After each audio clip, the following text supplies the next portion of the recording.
આ તો સારું છે, નકરો વળી ભજ્યો ને અંદર એક હળી ખુશી હોય ને એવું લઈને અને વળી માણા ખાઈ પીને બેઠા હોય તો વળી લાવો એ જાય તો વળી કંઈક ડ્રિંકવાળા નીકળે એટલે એ ચાલુ જ ચાલુ હોય. બ્રિગેડિયર જસવંતસિંહજી એક ગામડામાંથી નીકળ્યા, તમામ દિવાલોમાંથી આમ એક્ઝેક્ટ સેન્ટરમાં કોઈ ગોળીબાર કરેલો. આ તો આર્મીના માણસ ખુશ થઈ ગયા, કોઈ નિશાનબાજને મળીને જવું.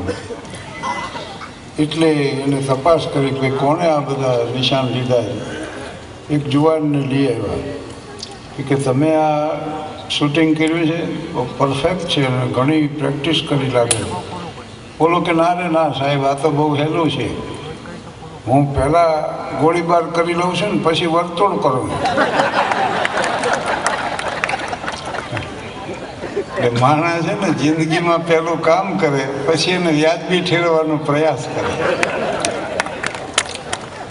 એટલે કબીર સાહેબે કીધું કે ऐसी जगह पे बैठ कोई कहे ना उठ, ऐसी बानी बोल कोई કહે ના જોઠ.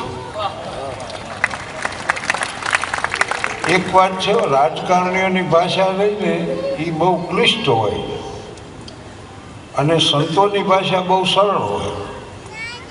કોઈ રાજકારણી વાત કરે તો શું રજૂઆત કરે ખબર છે? હું કહું છું એ પણ સાચું છે અને આપ કહો છો એ પણ ખોટું નથી. શું સમજવું ભાઈ આમાં? સંતની ભાષા હોય તો નિર્બલ કે બલરામ, નિર્ધન કે ધન રામ. બોલો, આમાં ન સમજે એવી ક્યાં વાત? યુવાનોનો વર્ગ છે, મુરબ્બીઓ છે, વૃદ્ધો, એમના માટે કહી દઉં, વૃદ્ધ શબ્દ બહુ સારો. જ્ઞાનમાં, સમજણમાં, અનુભવમાં જે વૃદ્ધિ પામ્યા ને એનું નામ વૃદ્ધ છે. એટલે જે સભામાં વૃદ્ધ નથી એ સભાનો કોઈ અર્થ નથી. મહાભારતમાં કીધું. અને જે વૃદ્ધ પાછા સત્ય નથી બોલતા એના જીવનનો કોઈ અર્થ નથી. અને આ અનુભવ, જ્ઞાન, સમજણમાં વૃદ્ધિ ન પામ્યા હોય એવા માટે બીજો શબ્દ છે ઘરેડ. ઘરેડમાં જેના જીવન પડી ગયા હોય ને એ ઘરડા બધા. જબાનું બટન બંધ હોય ને માથું નાખી દે, પછી બાયું માથ નાખીને ફરે આખા ઘરમાં. ક્યાં મરી ગયા હોવ? આ ઘરડાનું લક્ષણ, વૃદ્ધનું લક્ષણ નથી. એટલે સ્વામી વિવેકાનંદ એમ કહેતા કે you are to move from lower truth to upper truth, not from untruth to truth.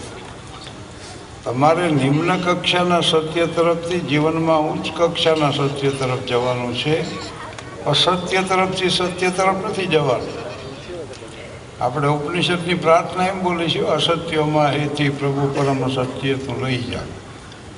સ્વામીજીએ આ જ વાત આ રીતે કરી છે. સિંગાપોરમાં મારે કાર્યક્રમ હતો ને, એક નાનકડું બાળક આવ્યું, એવું મજાનું રોસ્ટ અને મને આવતા ભેટી પડ્યો. બોલ, એને ક્યાં ઓળખાણની જરૂર છે? આપણે હામાં ઠોઠ થઈને બેઠા હોય, કોઈક ઇન્ટ્રોડ્યુસ કરાવે તો વાત કરીએ.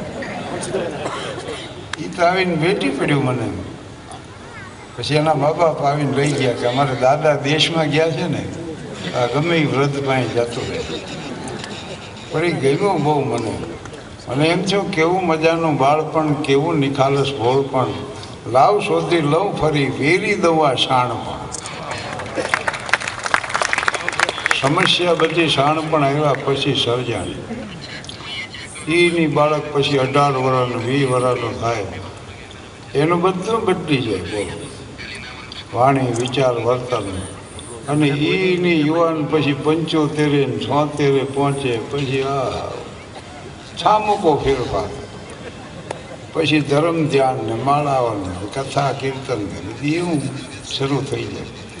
તો આ જો યુવાનીમાં ધારતા એ ખોટું હતું એમ નથી. એ વખતે એ સાચું લાગતું, વૃદ્ધાવસ્થામાં સાચું લાગે. વૃદ્ધાવસ્થા આવે, ચલતે ચલતે મેરે પગ હારે, આઈ જીવન કી શામ, કબ લોગે ખબર મોરે રામ. પણ આ ત્રણેય અવસ્થામાં યુવાનીની અવસ્થા છે ને અદ્ભુત છે ભાઈઓ. આ પગમાં પાંખો લાગી ગયો ને ભુજામાં બળ હોય ને દિમાગમાં છોલા ઉડતા હોય ને હવામાં મળી ફીટવાની તમન્ના હોય, પ્રેમના ઉભરા દીમાં 3 વાર અહીં સુધી આવીને હેઠા બેસી જાય. આનું નામ યુવાની છે. જવાનિયા જેવા કોકડા ઘોડે છાતી ફૂલાવીને ફરતા હોય. વળી આવ્યું આ સમજે છે ગુજરાતી?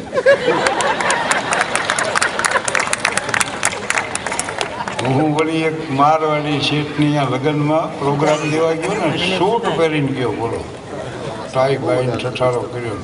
હું દાખલ થયો તો વેવાએ મારી પાસે પાણી મંગાવ્યું. પાણી લેવા હું જોઈએ જ રહ્યો. પછી મેં જોયું ઓલા વેઇટર હતા ને એ સૂટ પહેરીને ફરતા. મેં કીધું ઠીક, આમાં ગોટાળો થયો. ભગવાન મહાવીરે એમ કીધું છે કે જીવનમાં જે ઘટના બને ને એનો પ્રતિભાવ મનમાં ઉઠે એ વ્યક્ત કર્યા પહેલાં એનું નિરીક્ષણ કરી લેવું, તો કર્મ નિર્જરા થઈ જશે. જૈનિઝમમાં ફિલસૂફી છે કર્મ નિર્જરાની. પછી તો એ મારો પ્રોગ્રામ રાખ્યો હતો ને, એણે જે વેવાઈ હારે મારો પરિચય કરાયો. પછી એને સંકોચ થયો. પણ આવા જીવનમાં થાય ગોટાળા. ઇન્ટરમાં નાસ્તો કરવાનો હતો, રબડીમાં જલેબી નાખીને ખાવાનું એવું હતું. હું ભરી એવો હોય ગોલામાંથી જલેબી નાખી, પણ મને એવું ખાટું લાગ્યું. મેં કહ્યું આવો નાસ્તો હોય? મને શેમાંથી લઈ આવ્યા? મેં કહ્યું ઓલામાંથી ભર્યું. એ કે જલેબી બનાવવાનું ખીરું છે. ત્યારે મને ખબર પડી. પછી એવડે લેવા.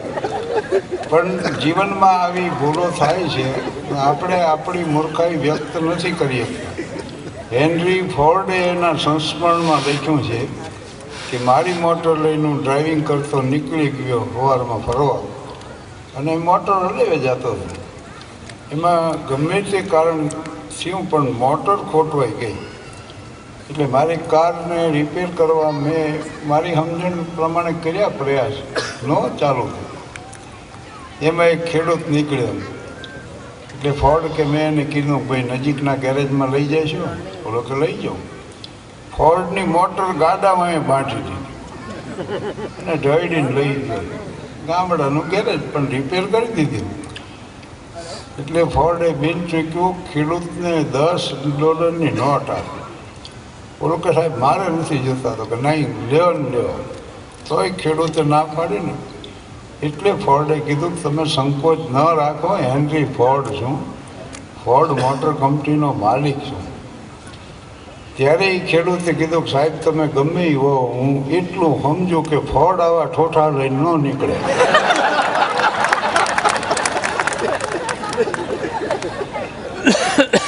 અને આ વાત ફોર્ડે એના સંસ્મરણમાં લખી છે. હિથરો એરપોર્ટ ઉપર હેનરી ફોર્ડ ઉતર્યા ને, તે કાઉન્ટરમાંથી જઈને એને પૂછ્યું કે સસ્તી હોટલોની યાદી આપશો? ઓલા ઓળખી ગયા કે આ તો હેનરી ફોર્ડ છે. એટલે એમણે કીધું કે સાહેબ આપના દીકરા દીકરીઓ આવે છે ને, મોંઘામાં મોંઘી હોટલની પહેલી તપાસ કરે છે. આપ સસ્તા હોટલનું પૂછો? હેનરી ફોર્ડ કે એમને પોહાય, એ કરોડપતિના દીકરા દીકરી છે, મને ન પોસાય, મારો બાપ ગરીબ ખેડૂત હતો.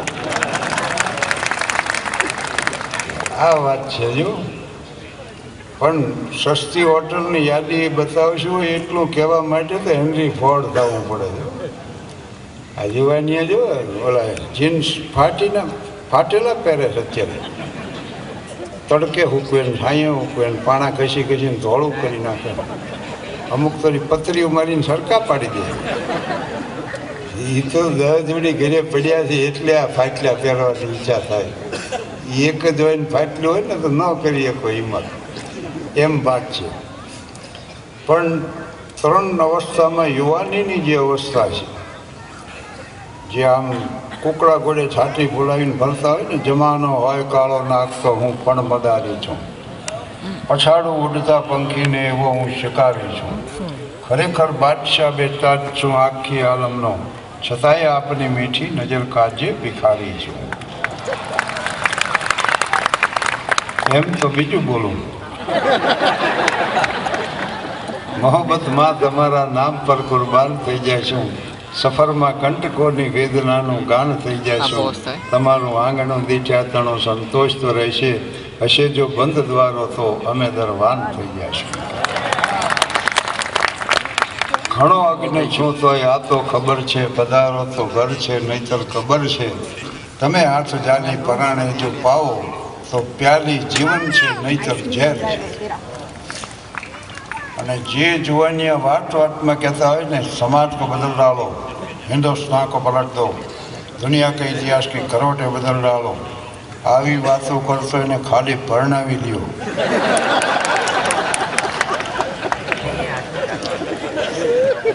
ત્રીજે વર્ષે ખબર પડે ઘરની દિવાલ બદલ્યા જેવી છે, બાકી કાંઈ કર્યા નહીં. હમણાં લગ્ન ગાળો બહુ હતો ડિસેમ્બરમાં, એટલા બધા લગ્નોના પ્રોગ્રામ. પછી આ જુવાનિયા તાજા પરણેલા હોય ને એને હું વળી સલાહ આપતો, પણ બહુ ભાવાવેશમાં આવી જાય. અવસ્થા એવી છે, પરિણામે જે મહિનો ન થયો હોય ને ત્યાં ઘણા જુવાન પત્નીને એવું મંડે કહેવા કે પ્રિય, મને બધી ખબર છે હું તારે માટે લાયક નથી. મેં કીધું આવું કોઈ દિવસ કહેશો નહીં. અરે થોડીક તો સરપ્રાઈઝ એના માટે રહેવા દો.